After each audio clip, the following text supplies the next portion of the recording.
Fallait-il, oui ou non, interdire le spectacle que Dieudonné comptait jouer à Bruxelles hier soir? Pour répondre à cette question, nous nous sommes penchés sur ce qui a motivé cette interdiction. C'est en fait un avis de l'OCAM, l'organe de la coordination pour l'analyse de la menace, qui a placé ce spectacle au niveau 3 de dangerosité sur une échelle de 4. Explication, Martin Bilterreis. La scène se passe hier après-midi.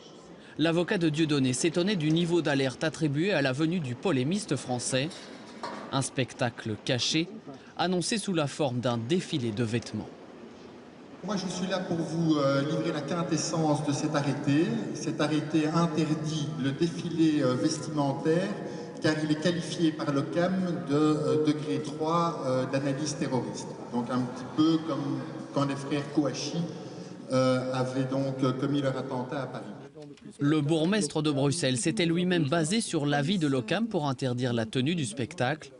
L'organe de coordination pour l'analyse de la menace l'avait donc placé à 3 sur une échelle de 4. Un niveau grave, décidé lorsqu'il apparaît que la menace à l'égard d'une personne, d'un regroupement ou d'un événement est possible et vraisemblable. Le niveau 3 est par exemple pour l'instant appliqué sur les bâtiments de la communauté juive depuis l'attentat de Bruxelles l'an dernier. Il l'était également lors du carnaval d'Alost au mois de février, lieu de rassemblement par excellence.